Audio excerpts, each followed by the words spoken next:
Ho, ho, ho. Merry Christmas, fellas. Merry it's Christmas. Season for race fans, at least. And we got the gang back together to talk some more wheel. It's like the 1 year anniversary of this episode. My name is Daniel from Zip It Up Pod, and I'm joined by two guys from the Checker Chat, and I'm going to let those guys introduce themselves. Yeah. So, you want to go? Yeah. Okay. I'm Blake, co-host of the Checker Chat. And I'm Justin, the other co-host of the Checker Chat. Yeah, we do a podcast. Very well, similar to Zip It Up, but we a little more widespread of across NASCAR. Yeah. It's kind of just our hour-ish long yap session so that Blake's girlfriend and my wife don't kill us. Because if we talked about this for as long as we could, they probably would. Anyways, shout out Mal and Lily. Yeah. They're awesome. But yeah, really happy to be on.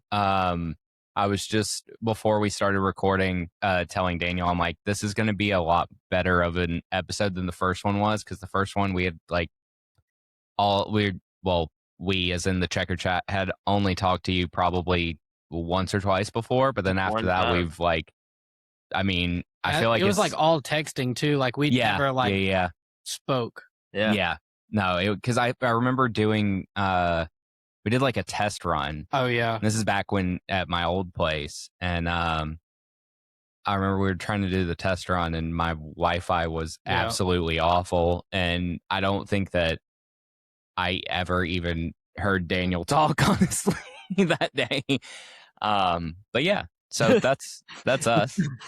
The Southern twang doesn't really match the look, right? Threw you off.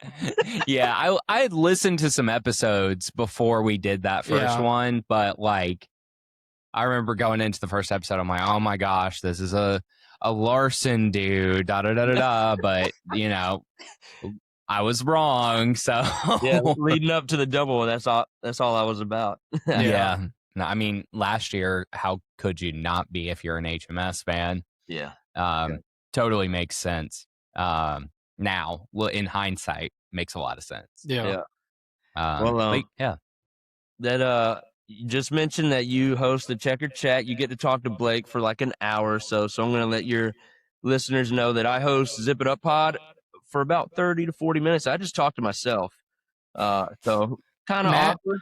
Very, very much respect, because I've done one episode by myself and I didn't think I was going to make it through it. That's why anytime I'm out of town or anything, we're like, hey, Daniel, can you go do the podcast? Because, Blake did it once, and I think that episode was like, what, 30 minutes long, if even? Maybe, but I caught myself a couple times like looking around, and I'm like... You're like waiting for a response. Yeah, and I'm like, oh, I have to like talk to myself. Okay. I was like, all right. I ain't gonna lie, I'm like 60 episodes in and it gets easier. Yeah. Oh, I bet. Still like to have the co-host every now and then, but I'm just like y'all. I could talk all night about this stuff. I thought last week I was gonna set a record for like the shortest episode time. That didn't happen. It's just so easy to talk about, even when I'm just looking at a wall. Yeah, because when I listened to that, when you mentioned that, and then I like re-looked at the time and I was like, well, he came close, but still lost.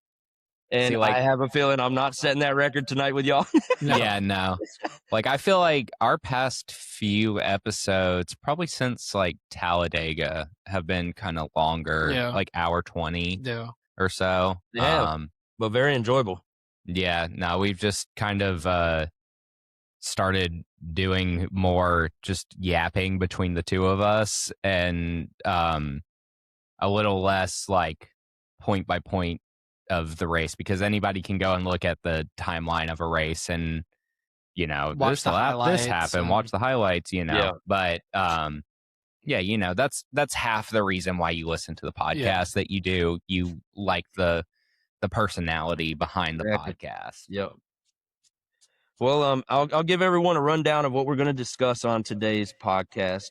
So what this episode is going to do is merge both of our podcasts pretty much into one big old unit of NASCAR podcast Christmas. Content. Yeah, exactly. So we're going to touch on the Checkered Chat usual content like NASCAR news. We'll break down some of the racing action from Dover. They'll also give us some next-gen stats for the upcoming race at Charlotte this weekend. And, of course, we're going to talk some paint schemes. And we might give love to some of our favorite artists like Taylor Swift. And then we'll also implement some Zip It Up pod content, which is pretty much like a Hendrick spin on everything that I just mentioned. So we'll do some takeaways from Dover. We'll do the Coca-Cola 600 preview for each of our drivers at Hendrick, and then we'll give some predictions at the end and a little bit more Taylor Swift love from me as well.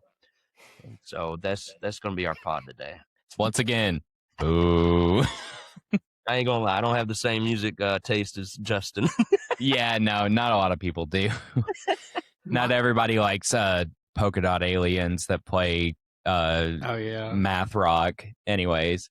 Yeah, y'all had me join that app last year, and I love looking. Oh my gosh! I don't recognize any of your songs or artists that you listen to. I love it. That's hilarious. Oh my gosh! We're like between the three of us, it's like Justin's here, Daniel's here. You're the Venn diagram. I'm in the middle. Center. You are, yeah, because I share like on both sides, and then I have stuff that is just like on its own. Yeah. Yeah. Well, I'm going to get us started with a toast. That's something I do on every episode of Zip It Up Pod. So, fellas, if you want to tell us what you're drinking real quick, and then we'll cheers. I'm drinking a 7 Energy from 7 Brew with white chocolate, peach, and vanilla. Man, that sounds delicious, though. It is. Do you guys have 7 Brew down there? We actually do, and it's funny you mentioned that because my wife just tried it for the first time last night. Oh my gosh, I don't drink coffee, but we were right next to it at one of. Have you heard of the KFC Saucy? Or do you know what that is? Dude, it's a KFC with like different items. Kind of hard to explain. I mean, they still serve fried chicken, but they specialize in a bunch of sauces. They got like a dozen different sauces. Huh. That's interesting. You can get like a sauce flight, and that sounds. Meaning to try it. We were out next to it last night.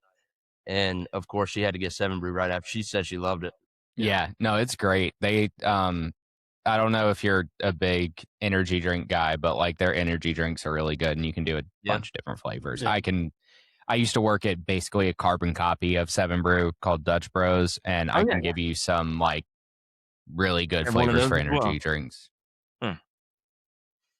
But yeah, that's what I'm drinking. Blake? Water. Yeah, iced water. I got one of those on hand as well. Yeah, but I'm drinking the Ultra. There we go. Nice. Had to get the stripes on my beer today. So I'll go ahead and lead us in a toast real quick. I'd like to raise a drink to the men and women who have served this wonderful country that we call home. This weekend is not just a 3-day weekend, but it's a chance to celebrate and appreciate those who sacrifice so that we can live freely. NASCAR is one of those sports that honors the stars and stripes better than any other sport, so we would like to do the same and wish everyone a great Memorial Day weekend. God bless NASCAR, and cheers to the USA. Let's cheers have towards the camera. Episode, boys. Let's do it. Started. Lead us off. Awesome. So news this week. Let me scroll to it because there it is. I guess the big one was the Hall of Fame inductees. I totally forgot to write down the what do they call it? The heritage inductee or something like that. I'll find it. Give me a second. But Kevin Harvick also became one of the only, I think, 9 that have had a 90% vote, something like that. And Jeff Burton, both of those I think are pretty solid picks for sure. Okay, the other 2 were Lisa Kennedy and Larry Phillips. Okay. Did they made it? Yeah, Lisa Kennedy. I'm assuming based on last name is like in the Kennedy family of like Ben Kennedy and others that are like a part of NASCAR now. Okay. Still, yeah. Yeah. That's all I got on those 2. Honestly, I'm a little bummed that the Biff didn't get in this year. No, But I mean, I wouldn't have put him in over Harvick, but Burton, I would have slightly put him over, but also like you can't be mad at it because like it's all deserving people. Yeah, for sure. It would have been. He'll get in when he gets in. Yeah. I mean, I think give it another year or two. I think maybe. next year for sure. Yeah. Because, I mean, there's a lot of people that I feel like we've hit a lot of the big names to be inducted over the past few years. Do you get what I'm saying? Yeah. Like, I mean, you had Jeff Gordon in 19, you had Jimmy Johnson in 21, right? Something like that, right around there. Yeah, because he retired in 20, so he would have got in. Yeah, and then Junior's already in there.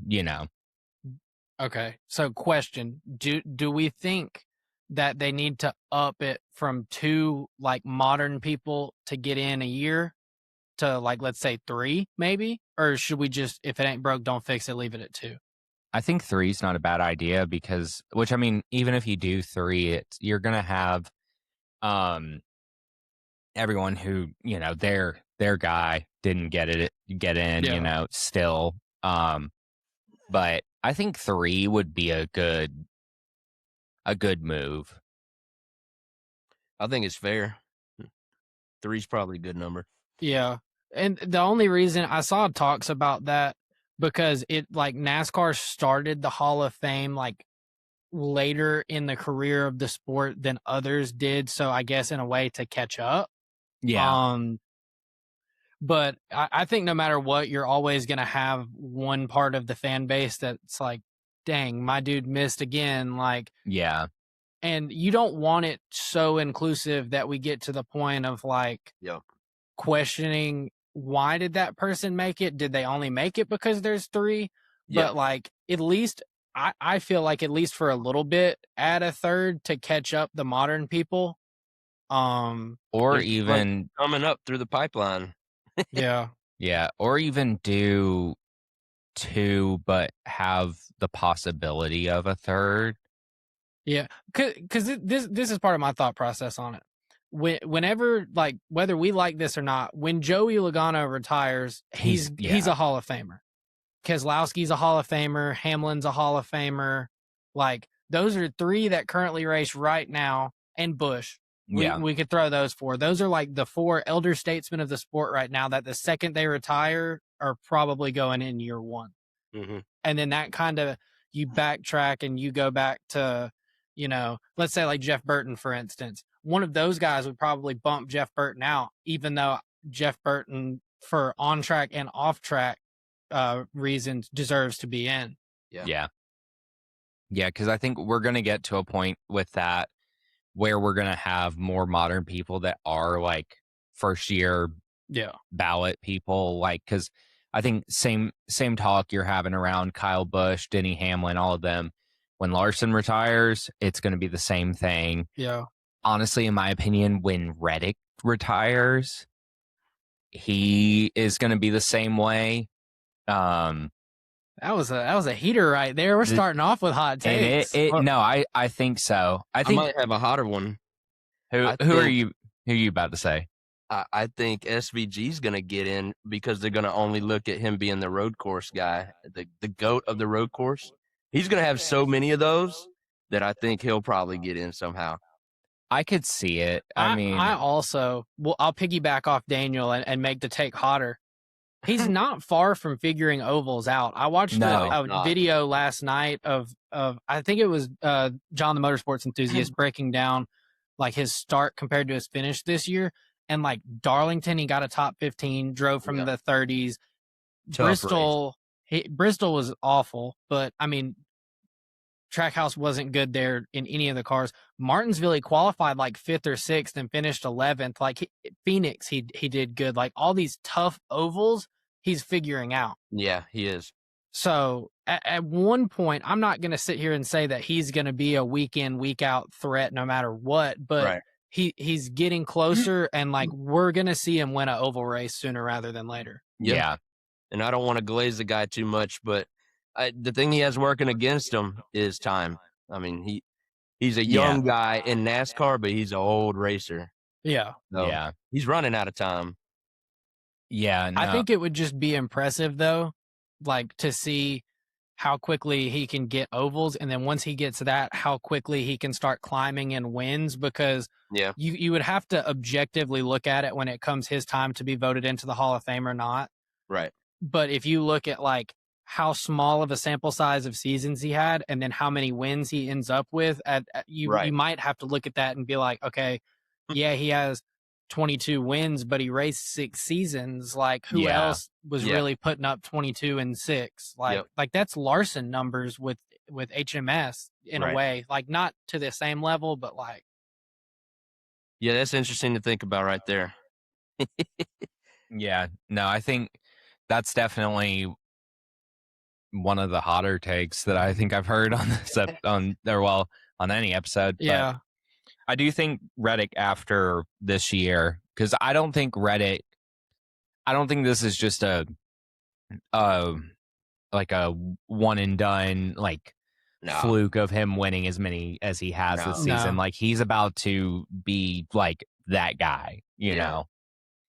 To an extent, I will agree. I will probably be the only one here. Like I obviously don't think year in, year out he's going to get 5, 6, 7 wins. But I think that if you watched his career trajectory and what he was able to do at RCR before they went downhill, everybody saw what he could be. It took him a little longer once he got to 23-11. Now he has this crazy year that I think will end up being probably the outlier of his career. But as long as he keeps competing at the level that he is this year and can even do 3 or 4 wins a year, that's kind of more what I'm saying is like. But I don't want to just go ahead and say like this is totally a fluke, or I think every year he'll be one of the guys. Like he still has to prove it, because like this one year did come out of nowhere in a way. But I do think talent wise, he'll probably lean closer to 3 or 4 wins a year. Yeah. Like he'll be the next Denny at Toyota. Yeah. And if he gets 3 to 4 wins a year, he's going to end up with Logano's numbers at the end of his career. Maybe not the championship, but at least the win total. Yeah. I think the championships will be interesting now because like, I swear I don't try to say this. If you like Logano, I swear I don't always try to say this when I'm talking about Logano, but he was one of the biggest beneficiaries of that format. Yeah. Because he would not have had 3 in Chase, in like the other formats. I'm not taking it away from him because he earned them by the rules that were laid out. It's don't hate the player, hate the game. Yeah, but we just don't like Logano in the first place. Nobody's touching 7 ever again. I genuinely don't think anybody's ever going to touch 7 again. But like, I don't know if we're going to get to a point where 3 or 4 feels unobtainable because how close everybody's talent feels in the front of the field. Yeah. No, I agree. I mean, it just shows how close it is by like how quickly the standings change. Yeah. You know? But yeah, that was a nice little tangent into that. Next thing I've got is John Hunter Nemechek signs contract extension. Honestly, that was deserved. He this year has really started to come into his own, and I think shown why he got sent back down to then come back to Cup. Yeah. Because if you left him in Cup at the beginning, he never would have got to this point. And now, like, I feel like, at least me personally, while watching a race, when I see the 42 in the top 10, I'm not like, how did he get there? What's the pit strategy? I'm like, oh, he's having a good day. Like, it's less of a whoa. It's like, okay, cool. Yeah. He's matching his teammate. You know? Yeah. And they're about to get a 3rd next year. Mm-hmm. Yeah. And I think we all know who that is. Riley Herbst. Yep. And the last thing I have on news before I hand it over to Blake with his off the script news is Corey LaJoie is denied a playoff waiver. This was very interesting to me. So, from what I heard was The reason he was denied a playoff waiver by NASCAR is because Daniel Dye was reinstated to NASCAR. Yeah. And Ram chose not to hire him back. Yeah. Now, I'm going to throw it out there. Props to Ram for not rehiring someone who has said homophobic things on a stream. Yeah. But also, like, I guess I could see where they kind of thought, like, okay, this makes sense why we would get a waiver, but also, I guess better luck next season for LaJoy. Yeah. So my understanding is this is the first time in the history of waivers that somebody's been denied a waiver. Oh, wow. And I don't wholeheartedly disagree with it, because you go back to when Gragson was fired from Legacy for liking the meme on Instagram. Yeah. They already wanted Gragson gone. That was just getting him out the door. This feels like Ram already was like, we shouldn't have got Daniel Dye. He tripped up. Now we got him gone. You had the opportunity to retain him. You chose not to. Okay. I agree with not retaining him, but why do we just say, oh, we're sorry that didn't work out. Here you go, new driver. In a way, but also it would have been hard for. Why are we saying that Daniel Dye that Ram didn't want him? Because they didn't hire him back. Like, well, no. I'm saying in the first place, like they were regretting hiring him. I'm saying or are we saying that? I'm saying the fact that the second that he was reinstated, they didn't hesitate. They were like, nope, we're not keeping him. Like, goodbye. If you really truly wanted the guy, there would be more of a thought to keep him. Okay, I see what you're saying like, now. From the outside looking in, because I obviously don't know what happened internally, but it feels like that was kind of now we have a reason he's gone. Yeah. I see what you're saying now. So I in a way feel like giving LaJoy a waiver would have just been like, okay, here you go, like, have at it. But it still wouldn't have been necessarily easy for him to make the playoffs. Yeah. But I guess, long story short, I'm not against it, because, like, I think the waiver system gets used and abused too much. It should definitely be, like, if you get suspended for something that you did on your own, no waiver. Yeah.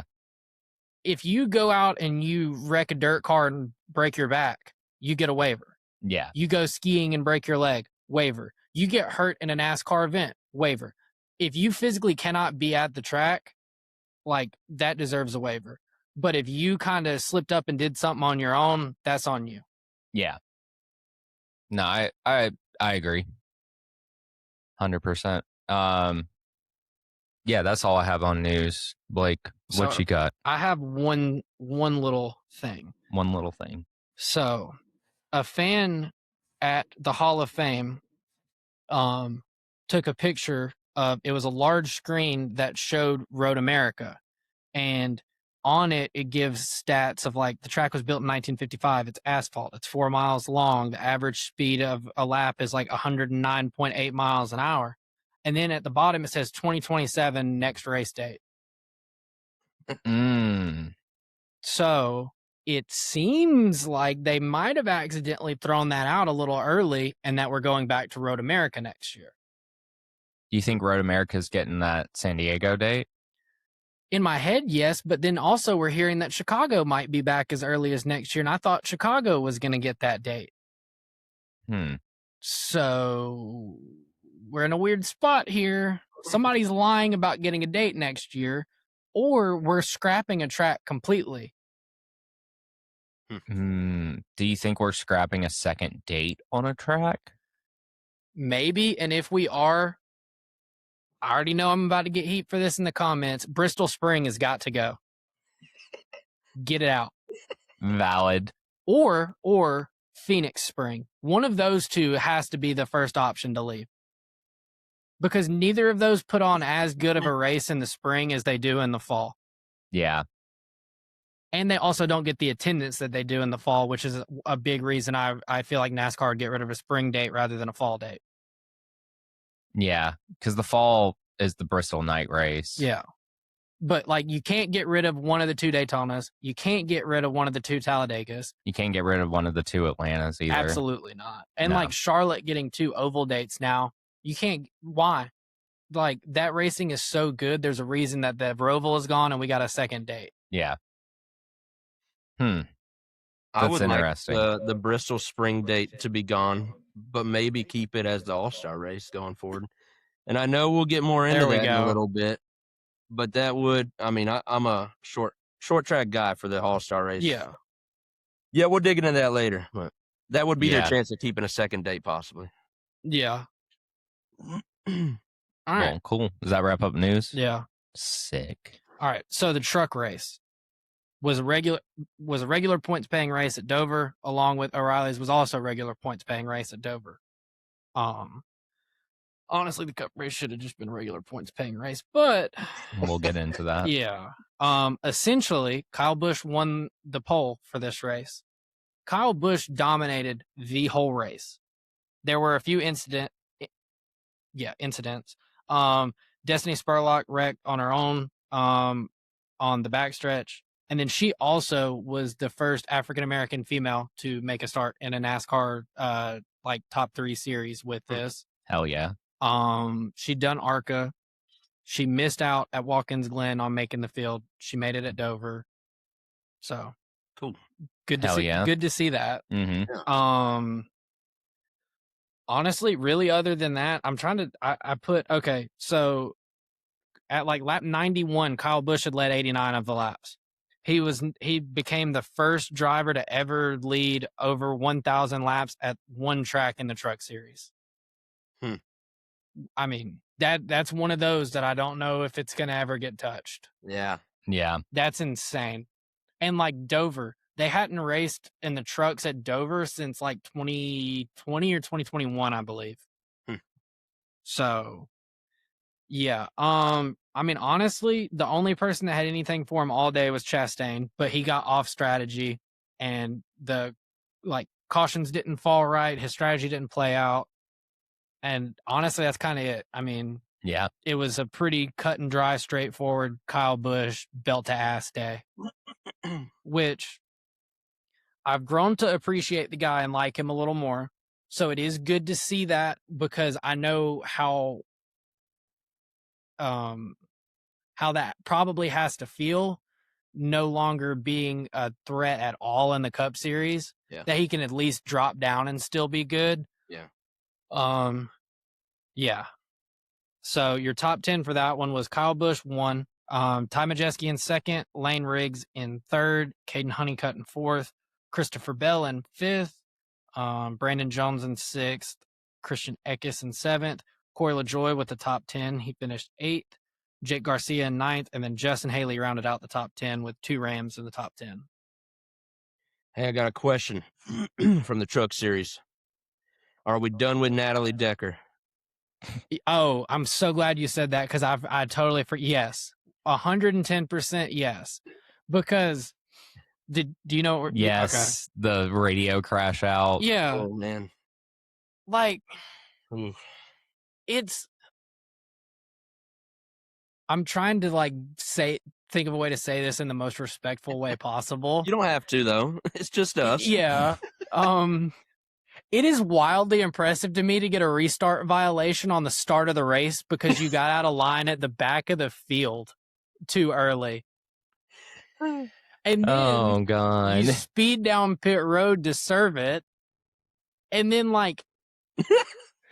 the radio crash out was just it so much reminded me of, I think it was Bristol, and her spotter was Kevin Hamlin, who is the spotter for Bowman in the Cup Series. Mm-hmm. Where the crew chief and spotter were talking after she had wrecked, and the tow truck went to give her a push, and she spun out off the nose of the tow truck And then Kevin Hamlin like comes on the radio and is like, "Yeah, I'm done with this shit. I'm not. I don't even know why we're here. Like, I'm taking my headset off. I'm going down. Like, it's over. We're not doing this anymore."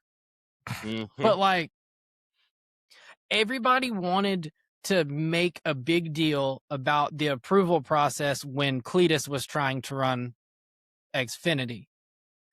This is another instance of looking at the approval process. Preach. Because, I mean, and this isn't like a knock on her personally, but like, what does she bring to the table other than that she has a social media following? Yeah. Like, that's it. She doesn't have results. And two, I know, like, I've seen some people on social media say, well, nobody talks bad about Chris Wright and nobody talks bad about, like, we do.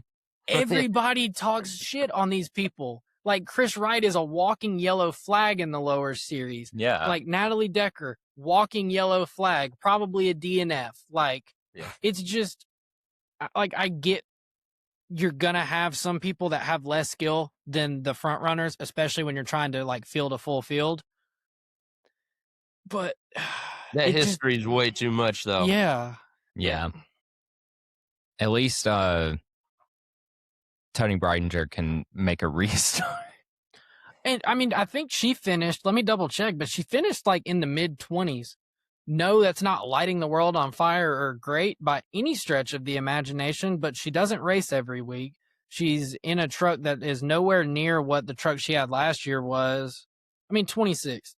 She outran. She's bringing it home in one piece. Exactly. Yeah. She outran, which Hocevar had issues. I'm trying to find people. She was running around Tyler Ankrum, who's won a race before in the lower series, Frankie Muniz, Dawson Sutton, Minnie Tyrell, Andres Perez. Like, that grouping of people, it's not bad. Yeah. You're not in the very back with, like, Natalie Decker and, like, the people that just wrecked out super early. Like, yeah, you were a couple laps down, but you brought it home in one piece. Yeah. Like, she's one that actually brings some talent to the table and deserves the ride while having the social media following and the other stuff. Like, but yeah, they just need to do something about the approval process, because there's so many people out there that run short tracks every week that race for like $2,000 that just do it for the love of the game and are good at racing that deserve seats. Yeah. No She can 100%. Go back to being an influencer. Yeah. I mean, I'd feel like she probably has a little more skill there than behind the wheel. Yeah. Probably. Justin, I just got a text from my wife. She just picked up another 7 brew coffee. 2 days in a row. Yeah, well, the addiction has started. Yeah. Me and my wife go almost every single day. So yeah, you know, welcome to the club. Anyways, so ready to get into O'Reilly's? Yeah. Cool.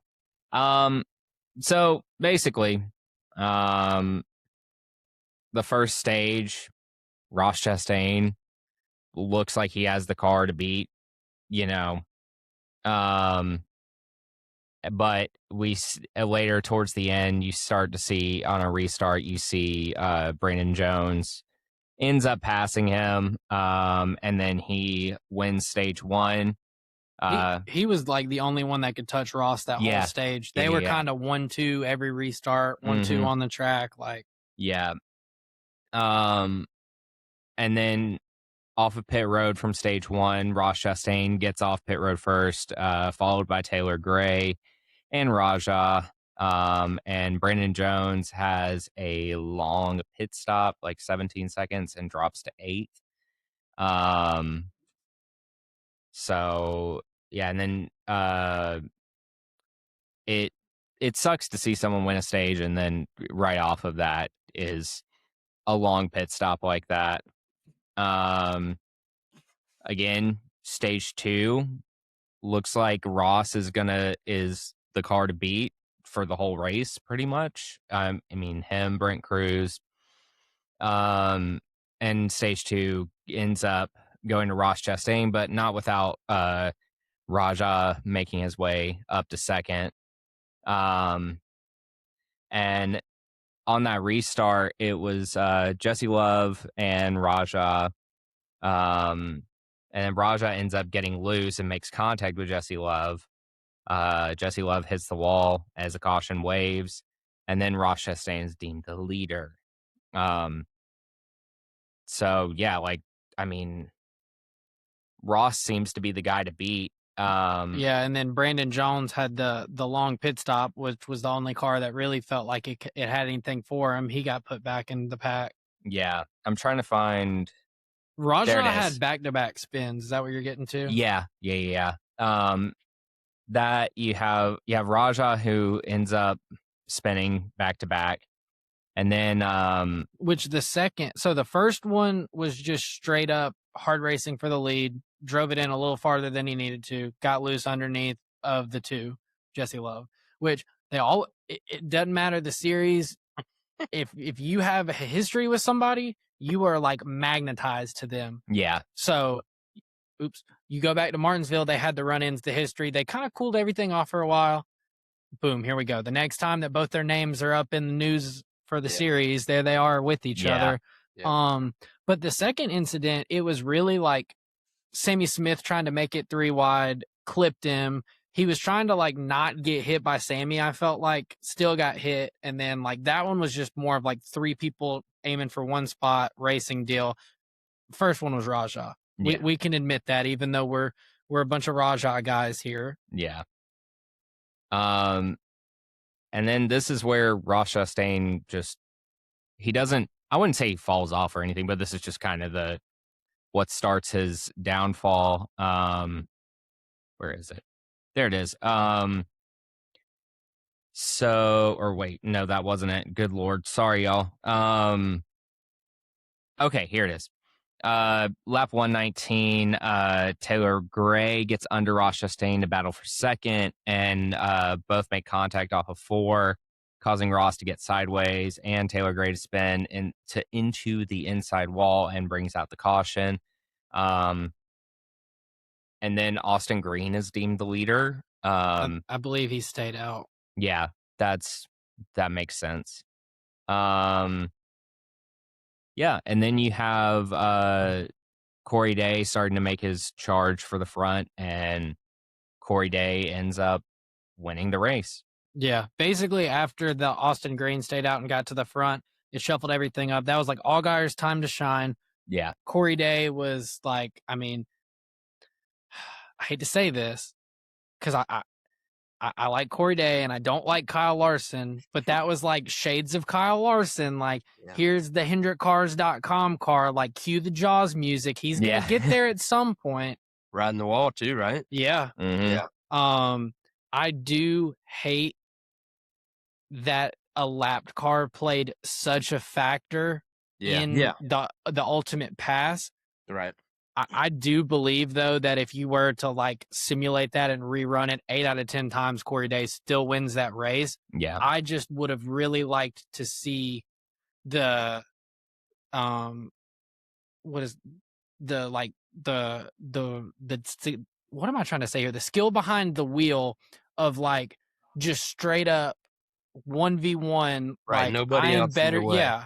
Like making the move, making it clean. Like, yeah. Because again, he didn't do anything wrong. It's not his fault. Like the lap car kind of just literally picked the middle. Yeah.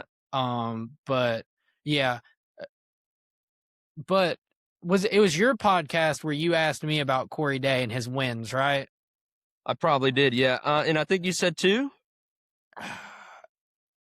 I think that's the number we kind of. It was around 2 or 3. Yeah. But and there he is at 2. He's looking. He looks good. Yeah, he's looking like a force to be reckoned with, because like Allgaier jumped out with the points lead, and I do think it's going to be hard, especially in this format with how just consistent Allgaier is. Yeah. But I mean, if there's somebody that's just as consistent, if not a half step back, it's Corey Day, and still getting better. I mean, his first month was rough, but man, he looks good ever since then. He's gotten that crap out of the way, I think. And I think, like, looking back on that, it was rough in the sense of, like, running into people and, like, making enemies. But I mean, he had such quality finishes in that you were True. like, True. okay, if he just cleans up running into people. Yeah, we don't even remember the finishes because he had those accidents. Yeah. But he ran, I think, second at Vegas, at which almost doesn't count beat as a win, Larson. right? And yeah, I mean, if the Cup regular is not on the track, Corey Day wins that one. That'd be 3, and he dominated Rockingham, but they gave that one away at the end. The pit call screwed them. Yeah. So I mean, that's 4 races right there. It was good. I'm very excited. Blake, do you mind reading the top 10? It's chopped off on mine for some reason. Yeah, I got you. So bringing it home, second was Justin Allgaier. Third was Sam Mayer. Fourth was William Sawalich. Fifth was Austin Hill, which, Jesus Christ, I forgot he was in the series. Yeah. Because he has been, I mean, just so off in left field picking the flowers in T-ball. Like, everybody else is like, somebody needs to study the fall off of that car. Because, like, super speedways right now. Yeah, because like you go back to Talladega, he was like non-existent there. Yeah. So I love to see it. Cannot stand the guy. Right. Like one of my least favorite between all 3 series combined. Just absolute hack. But hey, good top 5 for him. Yeah, good job. Here's your participation trophy. You know, you finished a race. Brandon Jones in 6th, Carson Kvapil in 7th, Ryan Sieg in 8th, Sammy Smith in 9th, and then Alfredo with a top 10. Let's go. All right, so before we leave O'Reilly's, I have one question for Daniel. Yeah. Do you think that this year we will see Corey Day beat Kyle Larson like head-to-head on the racetrack? Do you know how many more races that Larson will do in the O'Reilly series? Because if we knew that number and if we knew which tracks, we'd have a better idea. Because I mean, it'd be hard to say he will.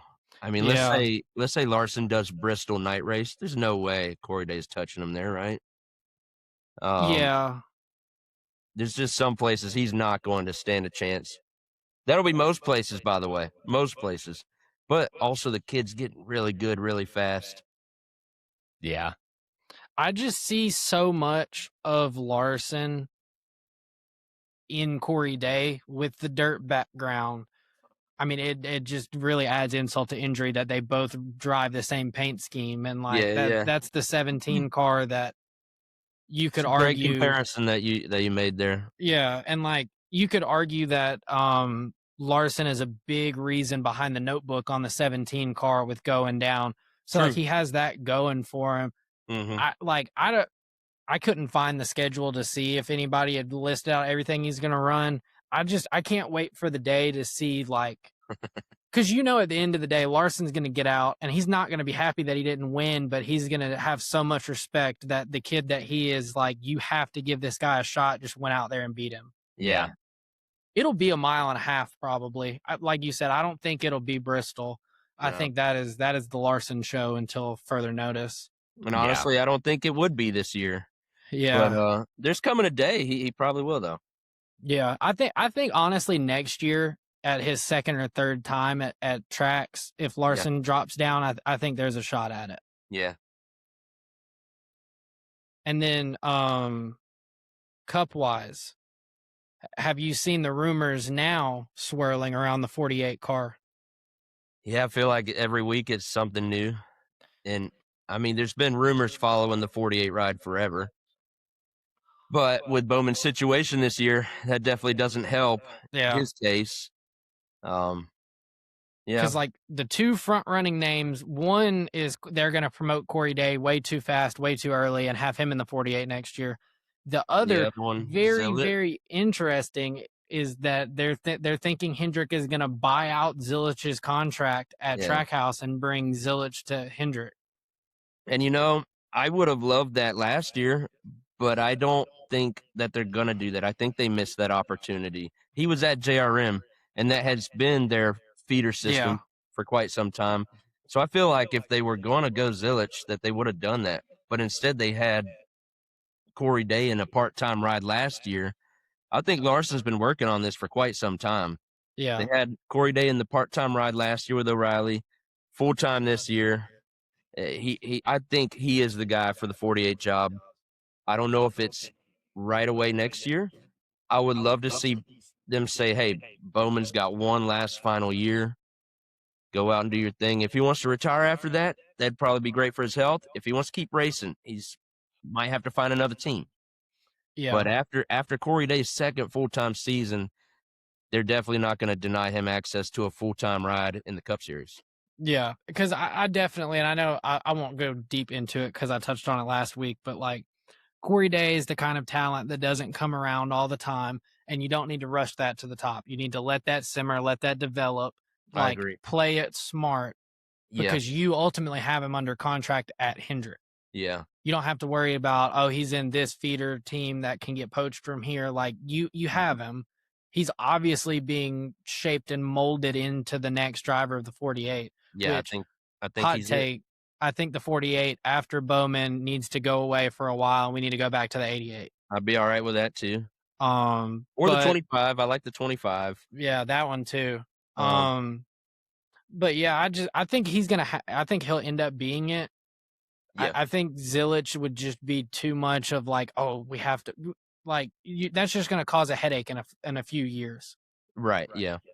And I think if Bowman maybe comes to them and says, hey, for health-related reasons, I probably need to end this after this season, then I think they're going to move up Day right away instead of finding a one-year filler. Yeah. Because they've shown to be very quick and move guys up quicker than maybe they should in the past. Yeah. It just works out a lot of times for HMS. Yeah, and I mean, I think if there is one team to rush somebody to the top to, Hendrick isn't a bad one, just with your three teammates and their three diverse skill sets and tracks that they're good at. Yeah. I mean, you can lean on Byron for all your super speedway stuff. Right. Chase is going to be a little more. Okay, hold on. Let me start with Larson. Larson would be short track, and then also intermediates. Yeah. But then Chase is also intermediates and kind of short track. But like between the three of them, you cover everything. Very well rounded. Except for Watkins Glen. You're on your own there. Yeah. Hey, we were leaving that last week, you know. Oh, yeah, sorry. All right. So now Cup Series. Cup Series? Yeah. Okay. The All-Star race. Yeah. Great race. I will lead with this. This race showed we need a points race at Dover. Yes. The All-Star race does not work at Dover. Yes. Great on-track racing, horrible All-Star race. Yes. Yeah. Agreed. We'll save the rest of that conversation because I now remember that. Yeah, we'll save that for when we talk about our ideal formats and whatnot. Okay. But it starts off with a bang in segment one, not stage one, segment one. Literal bang. Yeah. Lap one, Hamlin and Keselowski lead the field to green, and you're like, what's a polar bear doing in Arlington, Texas? Brad Keselowski's back? ? Like, why is he up here? Yeah. He gets away with the lead.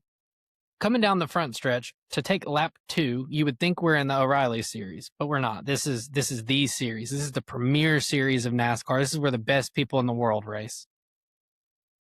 We don't use our mirrors. We don't use our spotters.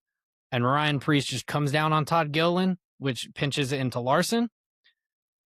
I've never seen that hard of a hit at Dover or a car catch on fire like that with the next gen car. That also took out Suarez, Elliott, Blaney, Custer, Nemechek, and McDowell. So yeah, lap 2 on segment 1, we now have 3 former champions behind the wall, questioning if they're even going to make the All-Star race. Yeah. Right. I mean, What red flag number 1, like what are we doing here? But great for storylines, but just terrible if you actually, want a good All-Star race. And then they were like, "Oh, cool, y'all brought backup cars? Can't use them." Yeah. That was interesting. Because they were like, these are 3 distinctly different races. If you fall 10 laps down in segment 1, don't worry, segment 2, you're back on the lead. Why can't you bring a backup car up? If you're willing to risk a $600,000 race car, probably $500,000. Yeah, for nothing potentially. Right.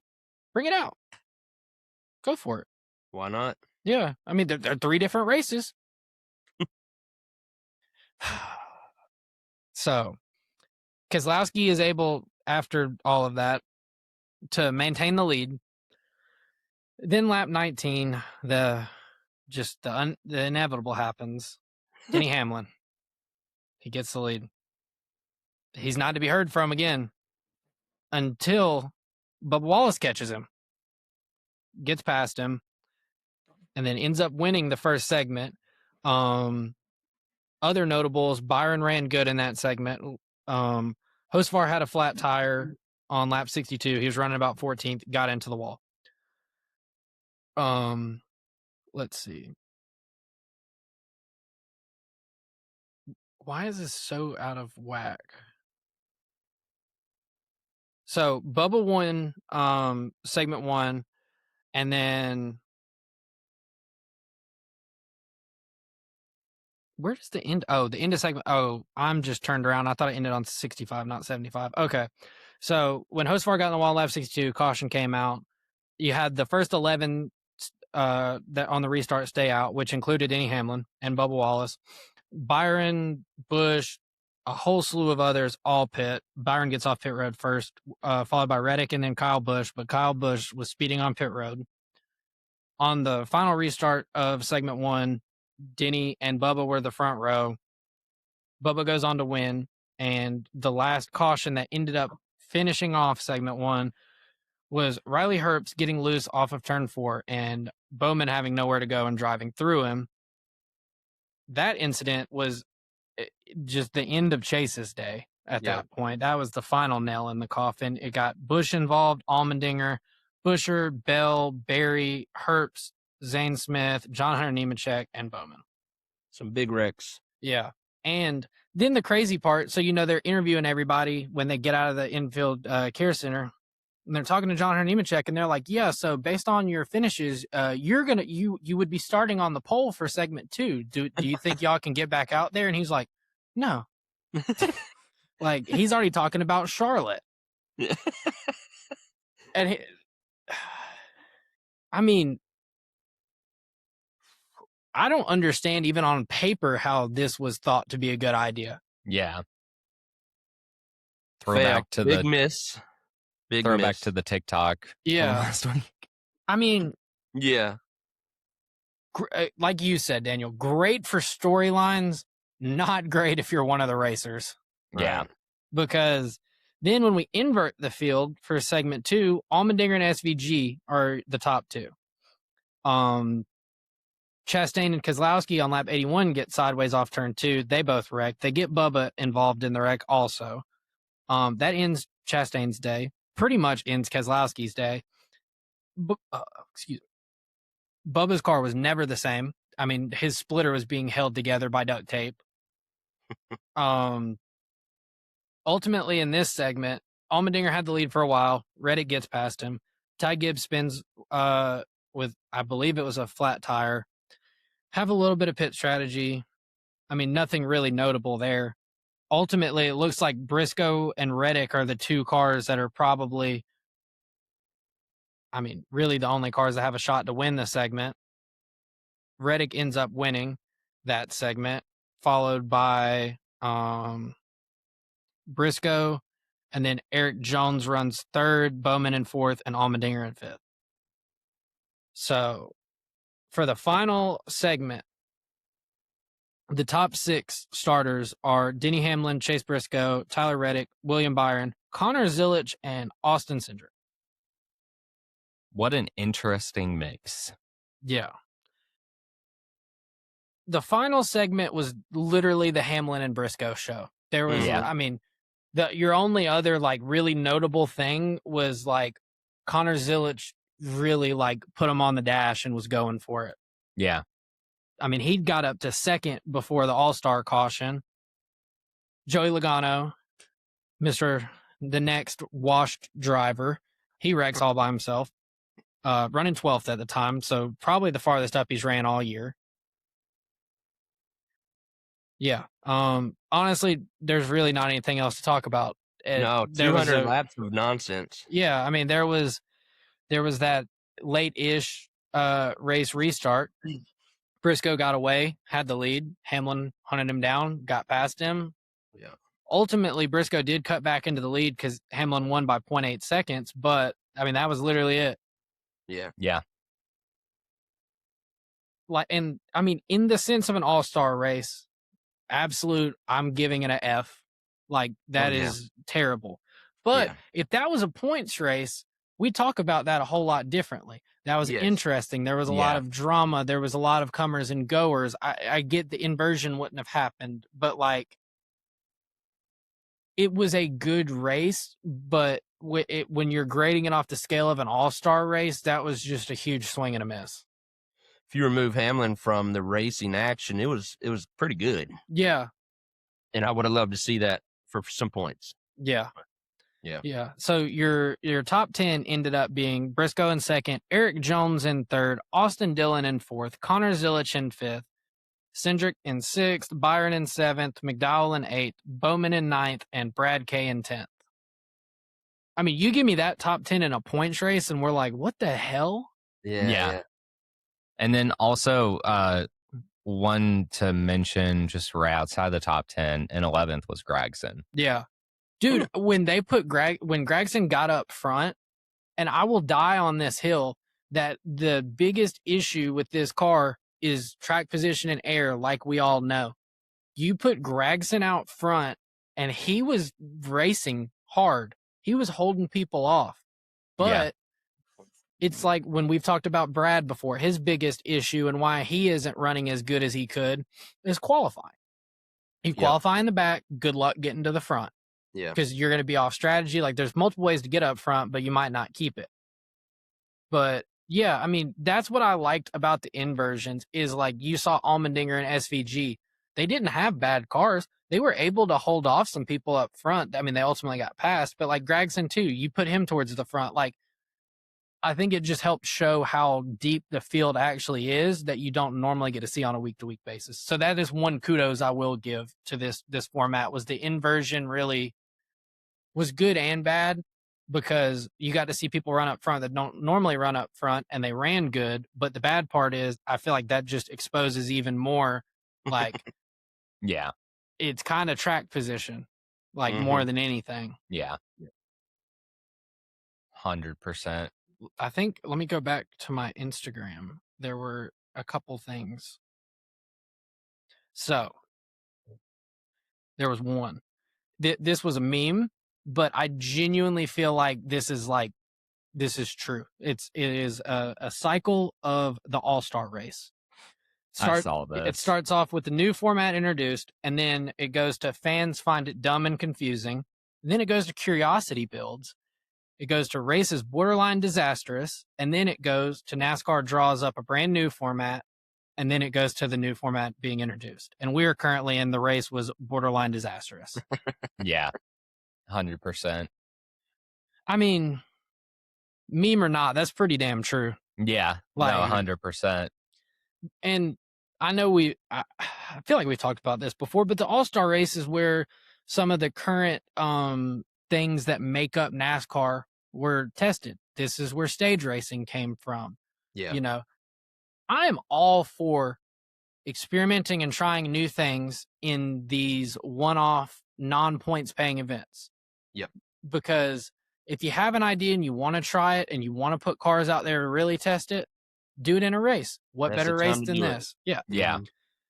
So while it was a big swing and a miss, I don't want NASCAR to be like, we need to be a little more conservative next time. No, keep going for it. But just know, like, you could have Dover all over again and completely swing and miss and have just a shit show. But yeah, I think that'll segue us good for the next little portion. It will. I'll lead us into that. This is usually the time where I mention how our Hendrick Motorsports drivers did in the previous race. So since there were not really any stages, I don't have a lot to share with you. But the 24 car was our best finisher this week. He had a really good week.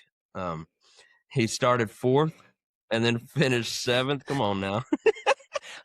Ping. I gotta do what I gotta do. I know, I gotcha. Bowman started 10th and then finished 9th. Larson started 25th. He finished 26th, minus 66 laps. And then Chase, of course, didn't even get to start the All-Star race because he wrecked in segment 1 twice. So with that being said,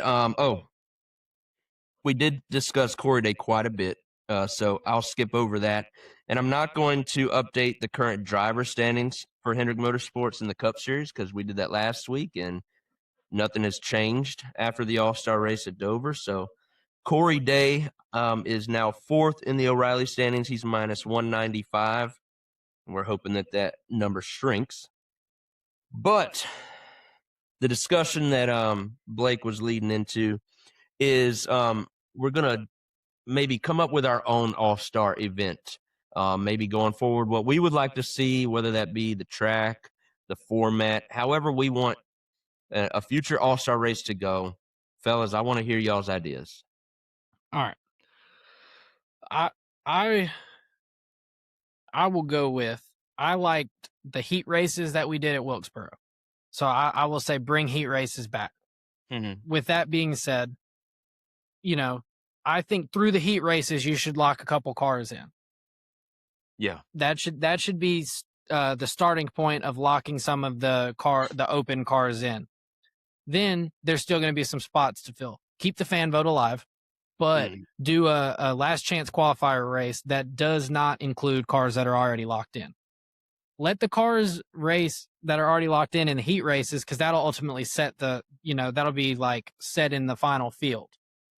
I do really like pit crew challenge. I think that should always stay. That is that's their time to shine. Right. Yeah. Gotta keep it. And this being such a team sport that I feel like gets overlooked sometimes, they play a huge role in how your favorite driver finishes every weekend. Sure do. Especially if you're a Blaney fan. Yeah. Yes.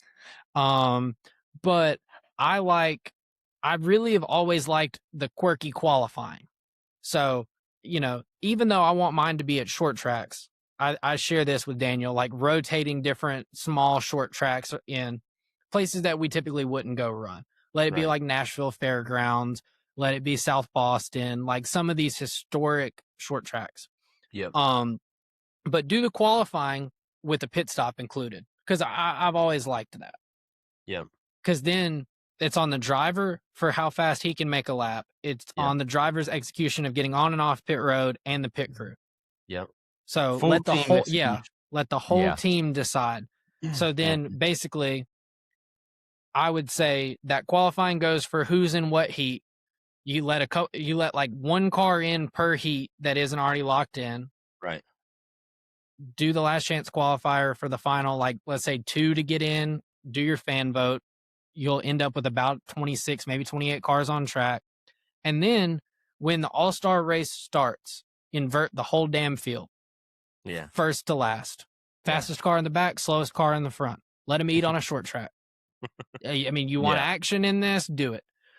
Still throw a All-Star break about halfway. And at that point, no inversions, just pit stop. Where you come out is where you're going. Race it from there. Yep.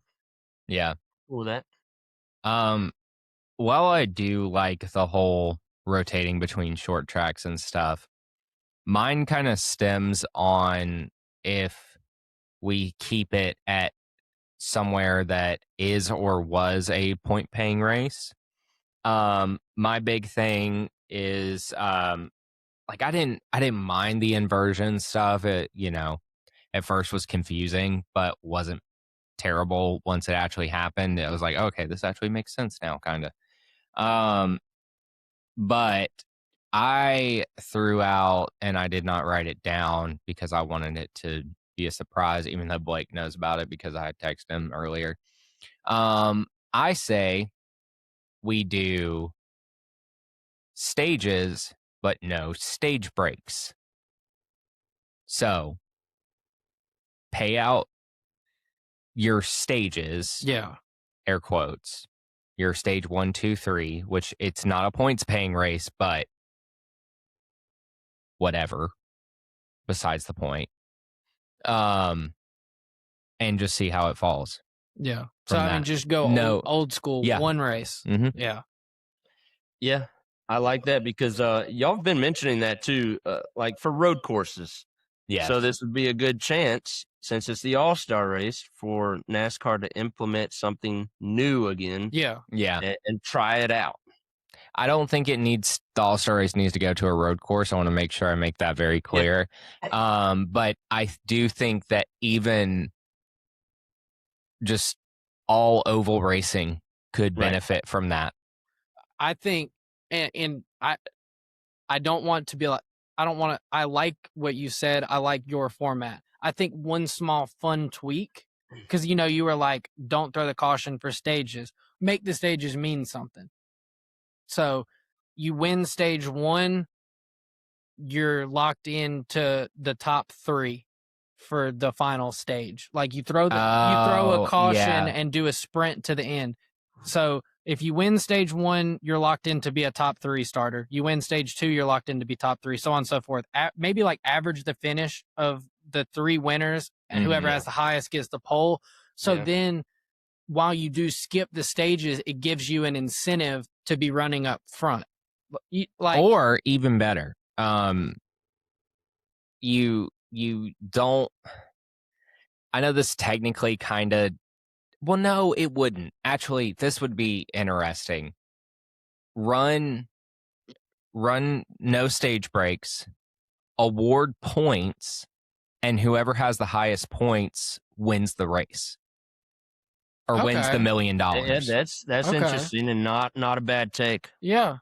See, that's the thing, is like, what I like about these conversations is you kind of feel like you're somebody in NASCAR, like this is how that meeting would go. You just throw off the wall stuff and then start picking and choosing and but yeah. And again, that wouldn't work over a full season, but for one race to win $1 million, collect your points. That's a pretty good idea. Yeah. Because I mean, if you have someone who goes out there and has a day like Denny had at Dover, I mean, if you win every stage, you have max points. You're gonna win, obviously, right? Yeah. But it would be interesting if there was someone who won the race but didn't win the All-Star race. Do you know what I mean? You could win the race but not win the $1 million. It's similar to how the championship was. Yeah, the old championship format. Mm-hmm. Yeah. I don't know. I like it. I mean, that's not like so crazy off the wall, but like it's still like it would be an out of the box enough idea that it'd be like great for the one-off All-Star. It'd be cool to try. Yeah. And I wonder if the drivers would. I'm sure that they would have a way of knowing. Like, let's say, Chase enters the last stage of the All-Star race, and all he's got to do is finish 12th or better, and he wins. Yeah.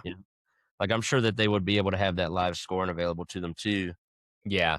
Because that makes it interesting too.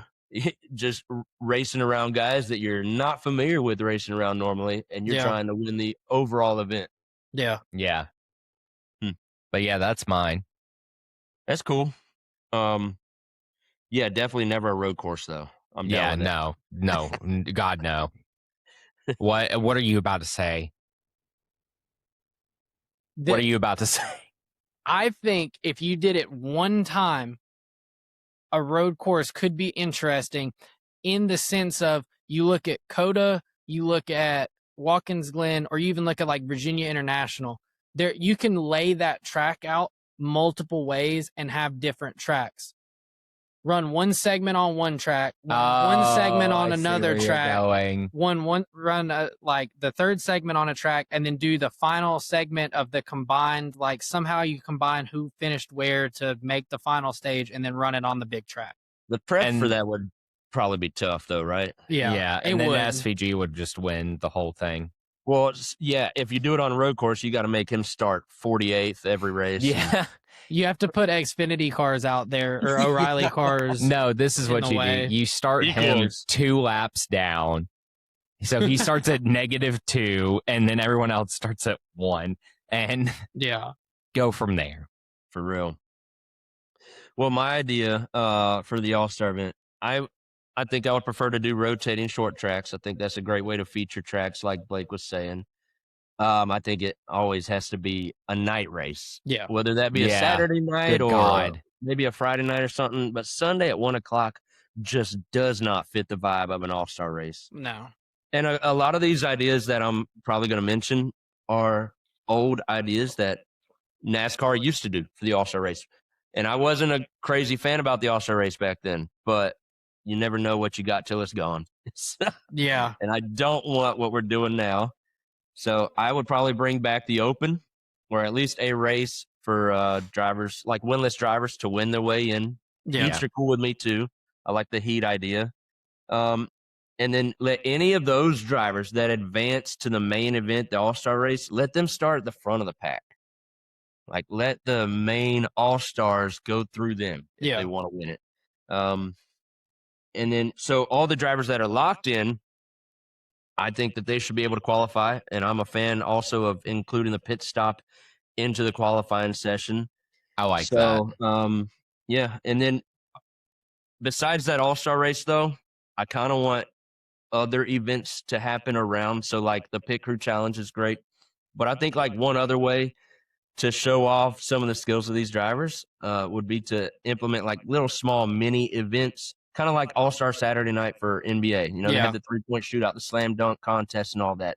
Let them show skills. And so I don't know quite what those answers are, but come up with something. I'm sure you can come up with something. One of my ideas, which I know is kind of crazy, but it would be to race the track backwards, like not in reverse, but to drive around the track making right-handed turns. I think that'd be fun for a one-off. Wait, that would it would really still be Wait, no, it wouldn't. It would be right. You're right. Yeah. Sorry, I'm stupid. Making right-hand turns. Okay, now I see what you're saying. That would but really not as a full all-star race, just like a little 50-lap thing. You know, I think that would really show off the skills of crew chiefs like Cliff Daniels and so on, that could take the car that was set up the perfect way to make the lefts. Because I don't think you could just say, "Oh, well, we need to put the right on." Like, you can't, to then be like, "Now we need a new setup. Let's throw it at the car." Yeah, and that gives love to the crew chiefs, like you said. Yeah. I like that. Sport. Yeah. Now, if you have them actually drive in reverse, then that would be really good thing for the spotter to highlight them. And Kyle Busch would win. Yeah, there you have a point. That would be interesting. But one last idea I had was maybe trying new things, you know, maybe a 3-wide start. I know that IndyCar does that at the Indy 500. So this would be very tough to pull off at a short track.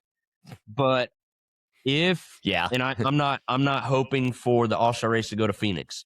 But if we went to a track like that, that's very wide, a 3-wide start. I mean, we already see chaos on the 2-wide starts at Phoenix. So I think a little shootout of a 3-wide start at Phoenix would be pretty dope to see.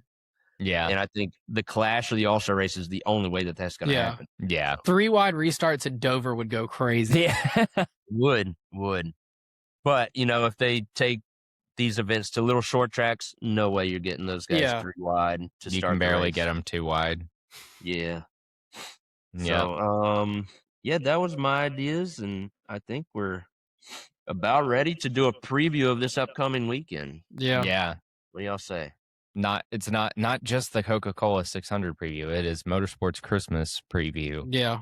But mostly the NASCAR stuff. Mostly NASCAR stuff. We're going to throw our hats in with F1 and IndyCar just because. But, yeah. All right. So your previous next-gen winners. 2022 was Denny Hamlin. 2023 was Ryan Blaney. 2024 was Christopher Bell in the rain-shortened race that I'll never get over. 2025 was Ross Chastain. Yeah. I will, to give a short glimpse into my week and some change long vacation in North Carolina. We kick it off. We go to Bowman Gray. Or not Bowman Gray. We go to, why am I blanking? We go to Wilkesboro. Yeah. Wilkesboro. And The truck race starts, and it looks great. It's a beautiful day. Here come the dark clouds. Track floods. Tires float away. Trucks are getting flooded.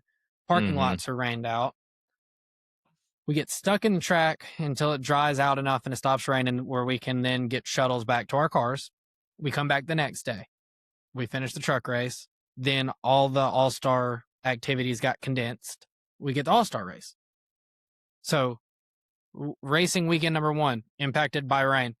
Then you go Coke 600 weekend. The ARCA race, great, no rain. Truck race, great, no rain. Xfinity race, great, no rain. The Coke 600, rain. And then we stay and we stay and we stay, and the track looks great. It is like almost ready, and they're like, man, it's almost midnight. Let's just go ahead and call it. Nobody's gonna watch this on TV. While everybody was staying up to watch it. I got back to the hotel room, and I was like, I can't wrap my head around it. I paid money to sit in a bleacher seat for like 5 hours and watch 600 miles of racing. Yeah. And I was like, I feel robbed. Yeah. And then Christopher Bell winning it too was just such an insult to injury. Valid. 100%. Well, out of those 4 next-gen winners on the Charlotte Oval, you didn't mention any Hendrick drivers, but they've been around a little bit before next-gen, so I'm going to give their career stats at the Charlotte Oval. So Hendrick Motorsports as a whole, we have 21 wins,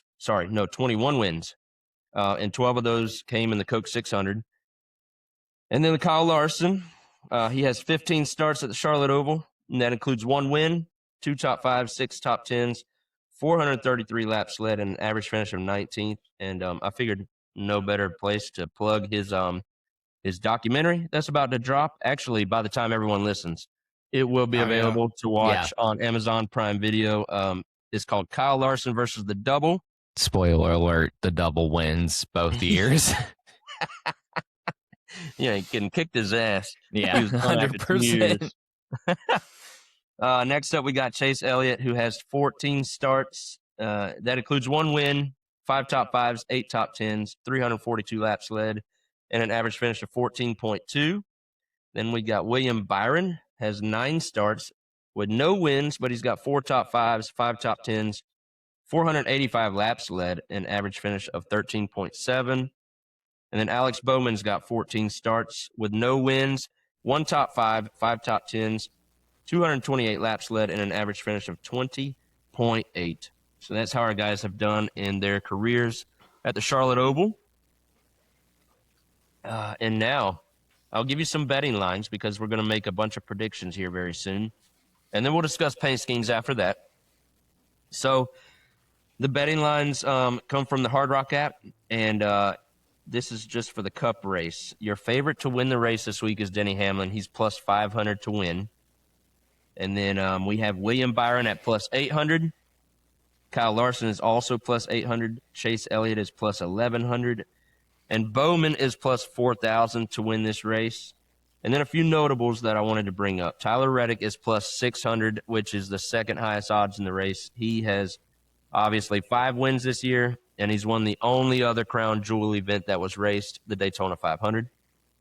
Ryan Blaney is plus 1,100 to win the race. He's the highest Ford in the field. Ross Chastain is plus 4,000. He's the defending champion of this race.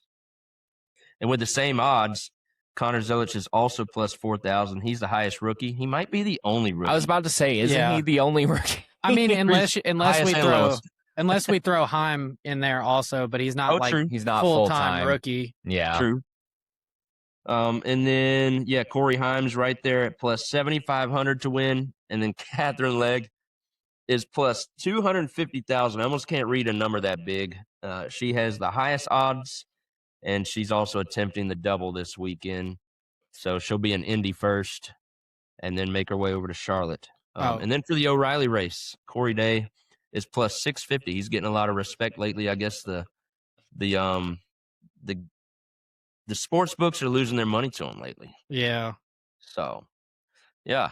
So let's get into our predictions, I guess. On the double, I found a a graphic that has everybody that's attempted the double and their finisher, their finishing their finish in each race. Okay.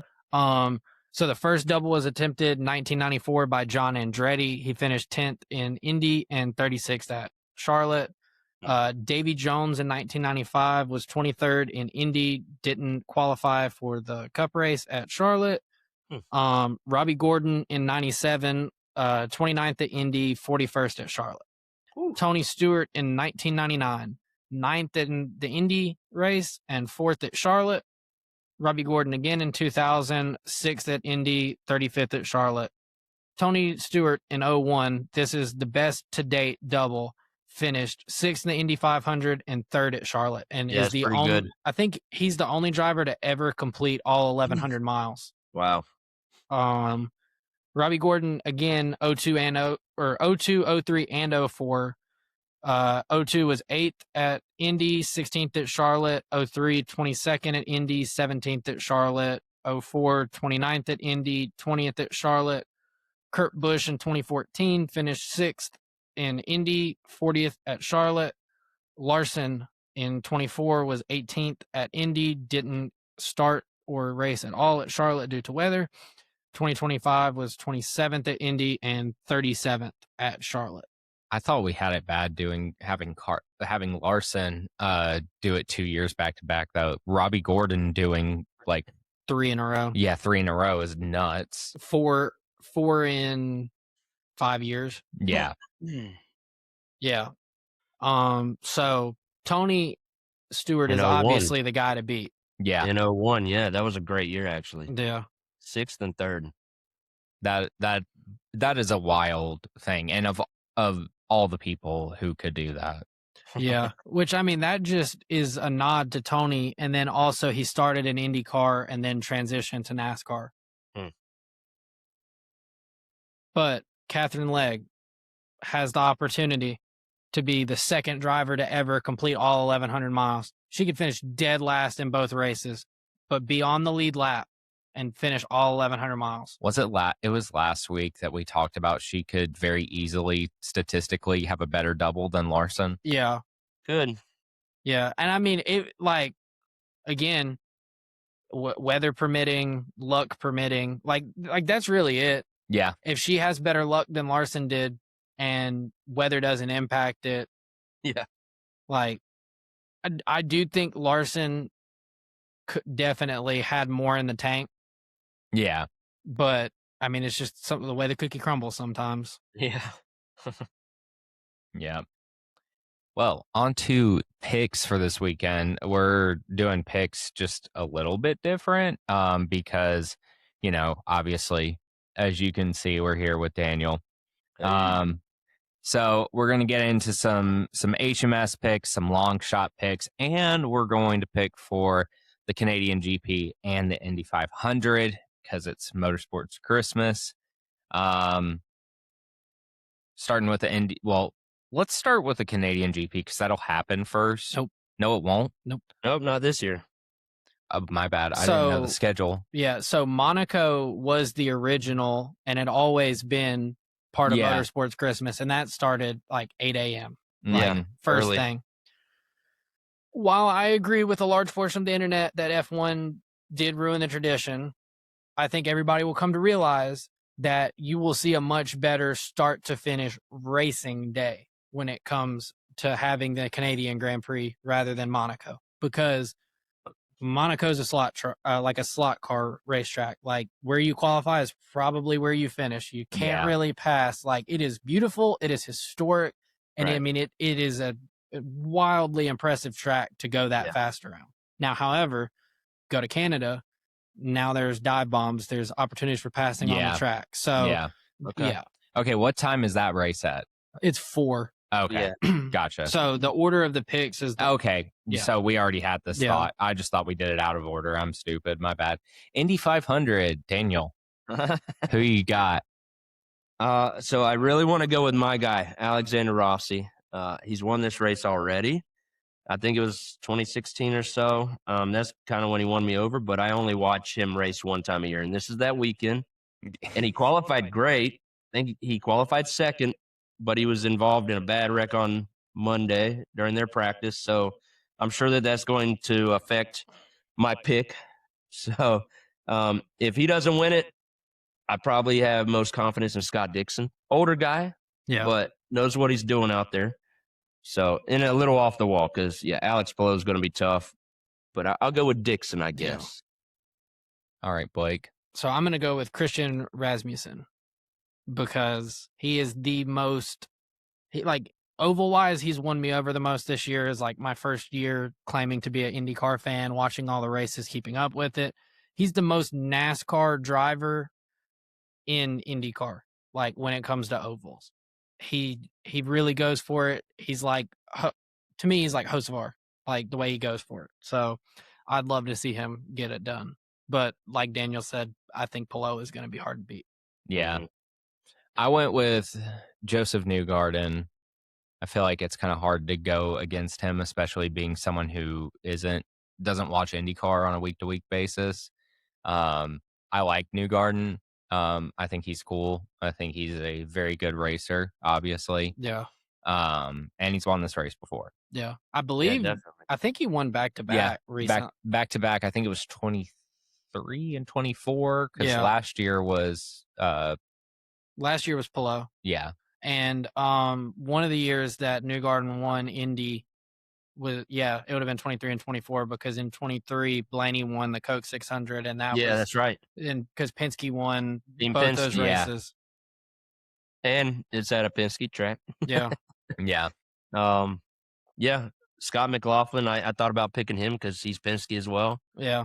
Running the guys iconic yellow, they call it like the yellow submarine Penske car. Yeah. Yeah. Okay, Canadian GP. All right. I'm just picking this guy because he's a legend of the game. Yeah. But I'll go Lewis Hamilton. I have no reason why. That's one of the few names I recognize. So, follow-up question: will you be watching the Canadian GP this year? I highly doubt it. I'm going to be in Gatlinburg, Tennessee, probably on the 17th hole of my third round of mini golf that day. Okay. That checks. Yeah.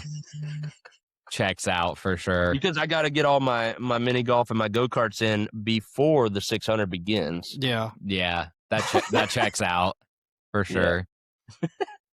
All right, Blake. All right. I am going with George Russell.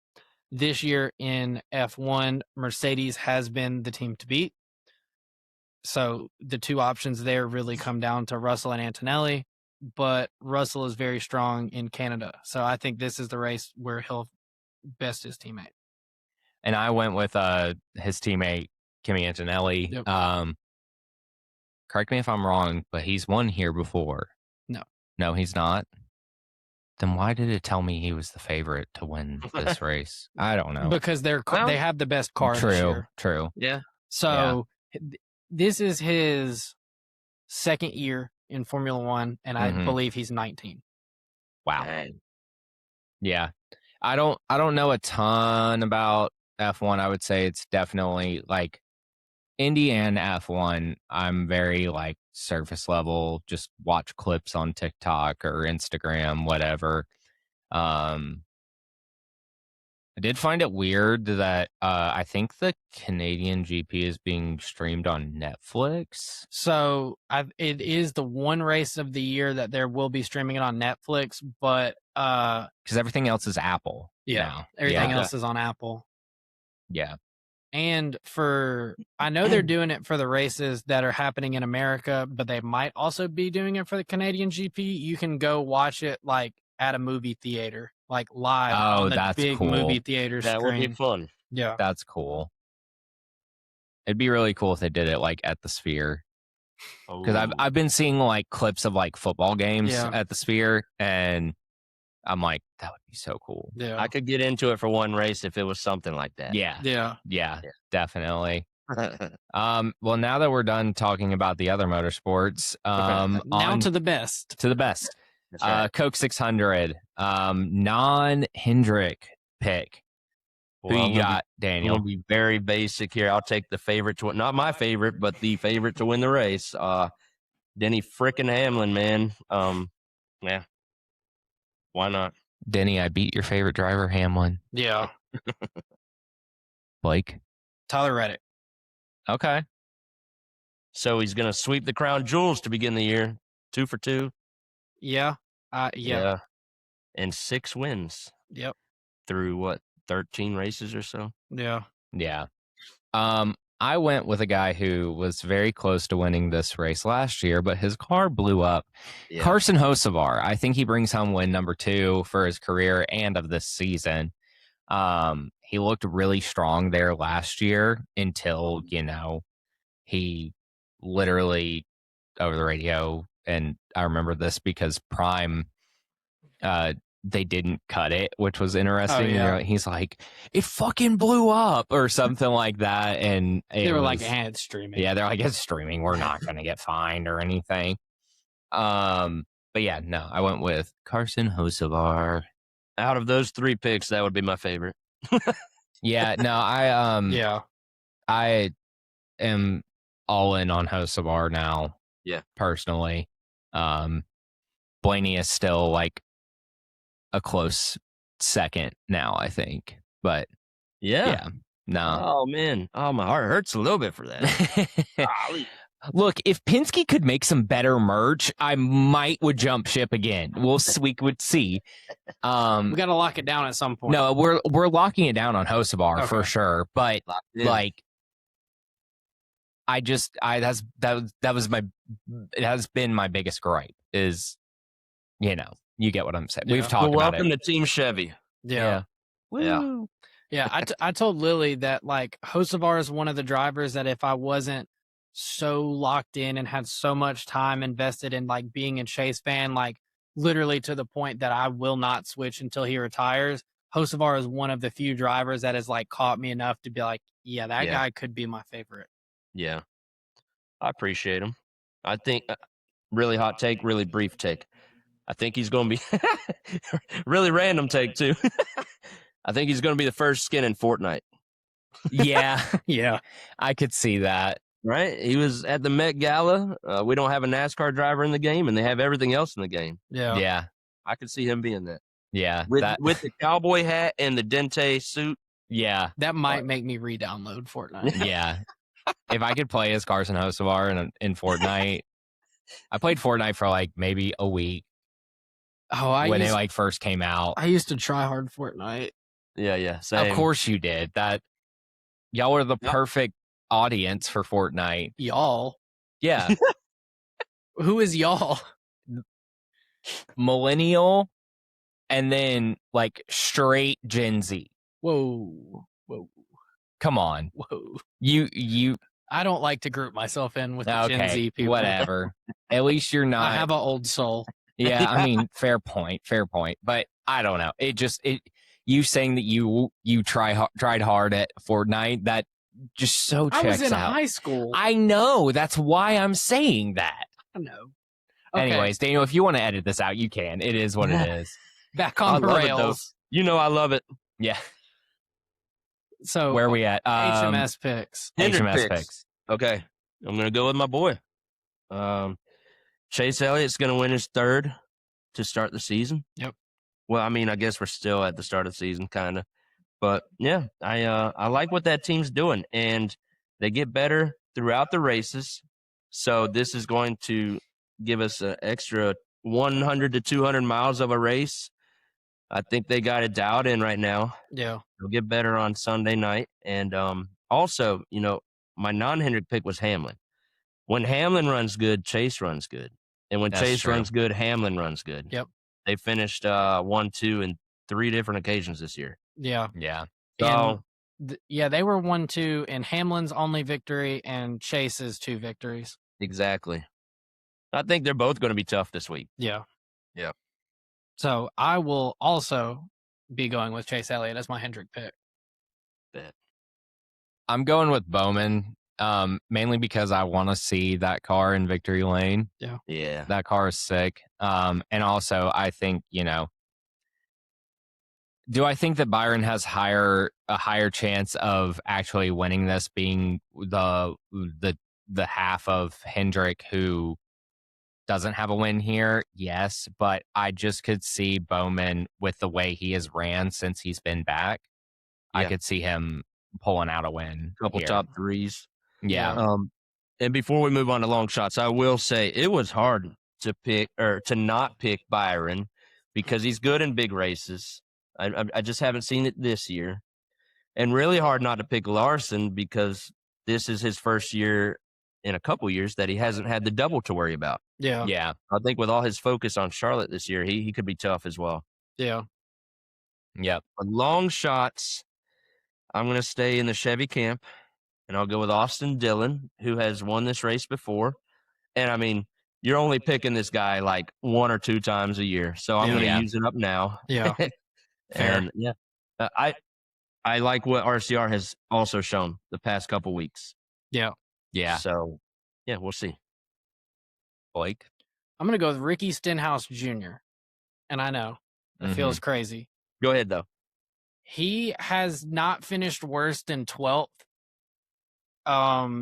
Well, he had one bad race in the next gen car, but his other 3 of the 4 next gen races of the 600, he's finished 12th or better and has 2 top 10s.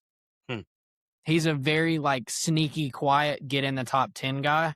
And I think if it fell right and there was a late race restart, he could. He's one that is going to go for it. Yeah. Yeah. I went with Corey Heim. Yeah.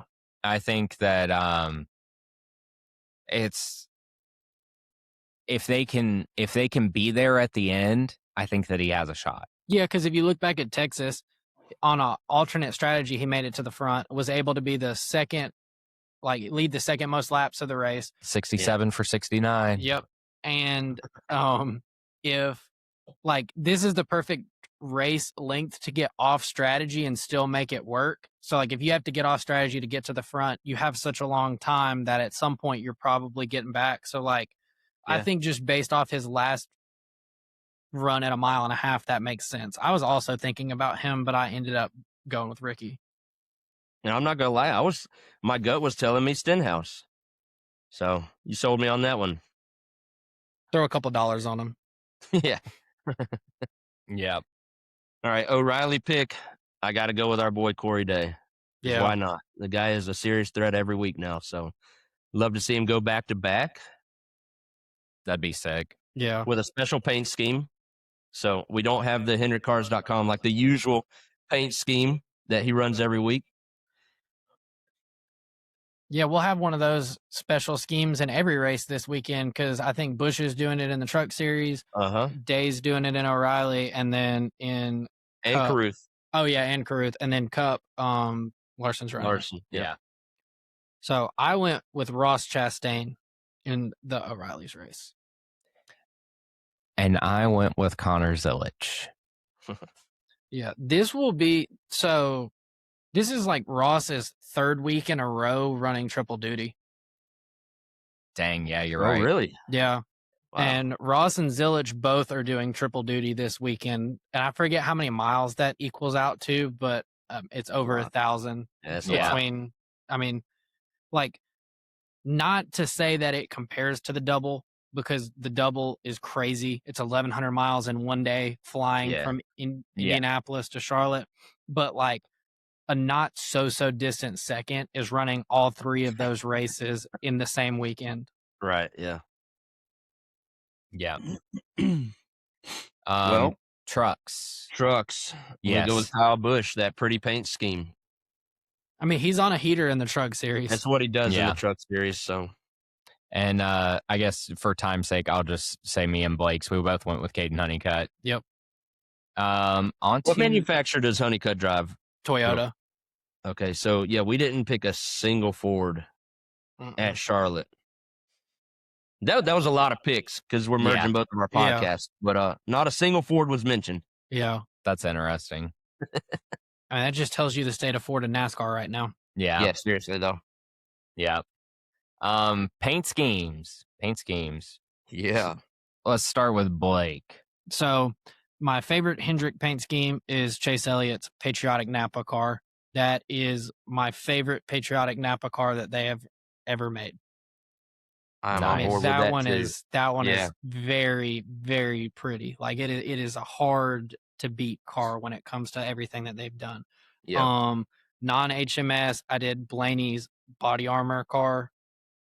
I mean, it looks like the bomb pop. Yeah. Like, Yeah. the way that gradients from red to white to blue, like it's beautiful. Yeah. And I genuinely thought it was gonna be like very hard to beat that green digital camo that he won in. Oh yeah. But I think this one's slightly better. Valid. Yeah. For my Hendrick favorite, I went with Bowman.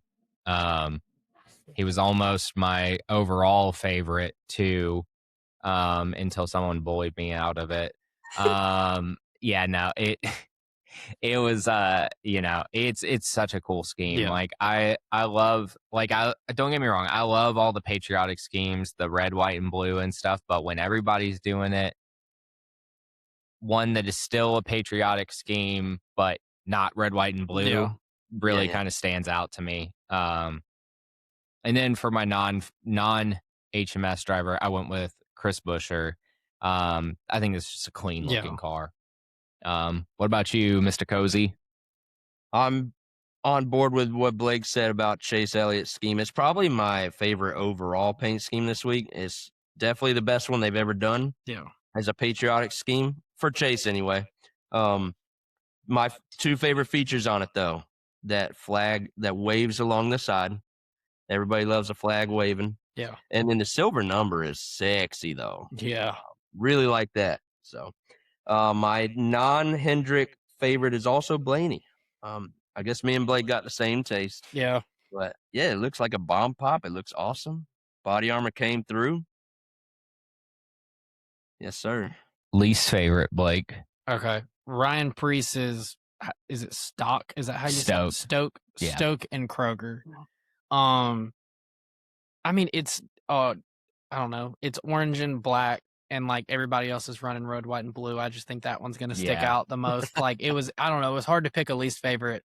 Yeah. Like, there were too many good ones. So like the one that's gonna stand out in the crowd is that. Yeah. We're gonna think it's the Bass Pro car, I guess. Yeah. Literally. My least favorite, I went with Timmy Hill, his Pinnacle. I kind of liked the car. I won't lie to you. I need to look at that one then. Okay, whatever. It has digital camo. It has that shade of blue. Like, it's just not doing it for me. Bully Ty Gibbs more and pick the monster. Okay, kidding. Like, I'm kidding. Hi, dead horse. Let me beat you. Like, you know what I mean? Yeah. No, I know.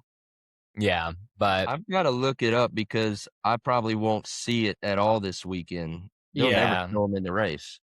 Yeah. It's he's running the 66. Yeah. Just another car. Yeah. I mean, but yeah, Daniel, what's your least favorite? Josh Berry's Eero car. I just don't think there's much to it. It's blue, so I guess it's got that going for it. Since it's a patriotic weekend, it's still blue, but besides that, ain't nothing great about it in my eyes. Yeah. That car just never does it for me. No. Valid. Well, that wraps up the paint schemes for this week. Yeah. So I'm assuming we've all seen the whole promo trend. Like NASCAR makes the post for the race, and more the times than not this year, the promo picture has contained the winner. Yeah. Mm. So this week's promo has Brad Keselowski, Ross Chastain, Eric Jones, Kyle Larson, and Chase Briscoe on it. Oh, not a single driver we picked. Yep. Interesting. Yeah, I thought that was very interesting. Huh. Just a fun tidbit. Yeah. Well, we'll do a brief preview of the second half of the regular season. I think we got like 14 races to go. Yeah. So we'll each name our overachiever to this point, our underachiever to this point, and then maybe just make one bold prediction for the next 14 races leading up to the chase. So you get to call your shot. If y'all want, I'll lead it off. Yeah, that works. Overachiever. Obviously, I want to go Tyler Reddick. because 5 wins coming off of a winless season. Obviously, he's overachieving right now. But if I had to give an honorable mention, probably Ty Gibbs is in there just because he's been less than stellar up until this season. And going into this season, I just didn't have very high expectations for him anymore. You know, coming out of the Busch Series or Nation, whatever it was, he did have those expectations. And now he's finally meeting them. I think he's 6th or 7th in the points. So he's having a good year. He finally got that first win. Yeah, there you go. I didn't do it, though. And I'm the Gen my Z. Hendrick overachiever, and y'all don't have to give a Hendrick overachiever. Yeah. I'll just do it because that's my specialty. But our overachiever so far has got to be Chase Elliott because he's got those 2 wins, the earliest he's ever had 2 wins in his career to start a season. And, I love what I'm seeing from him right now. Yeah. Yeah. So I'll say I was between 2. I'll say, I mean, it's hard to go against it, but Reddick having the 5 wins, like we all knew he's going to have a breakout season at some point, but I don't think any of us expected 5 wins this early in a season from him. Right. And then my honorable mention has to be Suarez because we all were like, oh, well, there goes his career. He's going to Spire. And then his career's on an uptick. Spire's running better. He's running better. And it looks like he left Trackhouse at the perfect time. Yeah. I went with Suarez. Same exact reasons you said. Good choice. All right. Underachiever. And this one comes from the Hendrick camp. But it's got to be William Byron because there's no world that he should be 12th in the points right now. This is a guy that you expect to contend for regular season championship and then be a title contender. And with the new format, you need to be in the hunt for the regular season championship if you want to contend for the title. Yeah. And this team's nowhere near that right now. Yeah. His whole year has been his usual summer slump so far, it feels like. Yeah. Exactly. Blake. So I have 2 again. I will say honestly, the main one is gonna be Logano. Like, yeah, we all don't like him and we like to joke that he's washed and his championships don't mean the same. But honestly, being outside the chase, no wins. I think it was like 2 or 3 top 5s and like 3 to 5 top 10s. I mean, that's just not numbers that even if Penske's on a down year, he should never put those numbers up. Those are like, and I like this guy, but those are Cindric numbers.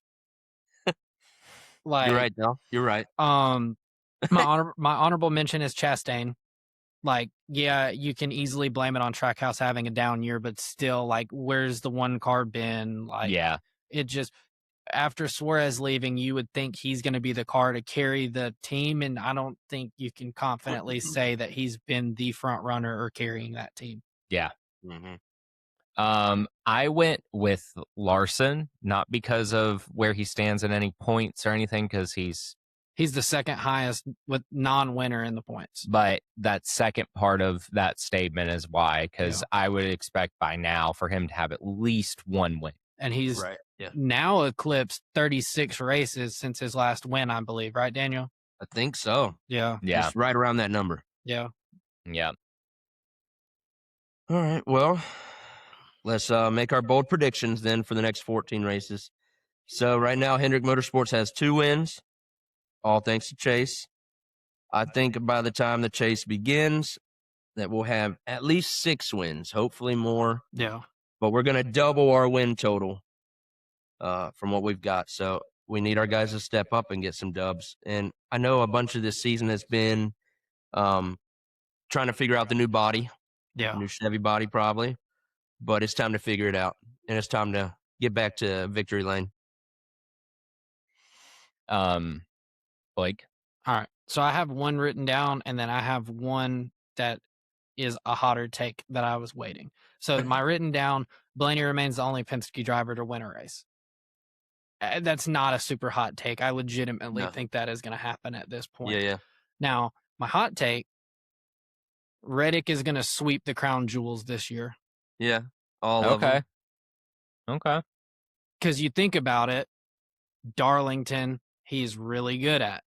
Yeah. Indy, he's not bad there. And the year he's having right now, why not? And He's good 23-11 right won last year. Yeah, right. yeah, 23. Yeah, I knew that, but I didn't equate it into this. Yeah. But yeah, his overall organization is the defending winner of that race, and then a mile and a half at Charlotte. I mean, I feel like for him, he has the hardest leg of it out of the way by winning the wild card, the Daytona 500. So yeah, that's my like actual hot take. Yeah, You might be onto something there. I think this is the year of the first time winners.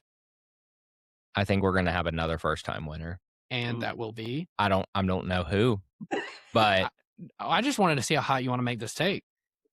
Is it going to be Corey Grayson? Heim, Connor Zilisch. I think Zilisch would be the safe one to say because road course makes sense, but I don't. If I'm making this take, I didn't mean to pressure you into this, but I'm gonna go. It's gonna be a really random one, and I think it's gonna be Todd Gilliland. I was about to say the two sneaky picks are Gilliland and Zane Smith. Yeah, on a super speedway. Yeah. Or a mile and a half. It could be a mile and a half too, because they both tend to one or the other. You know. Yeah, they kind of alternate which one shows up.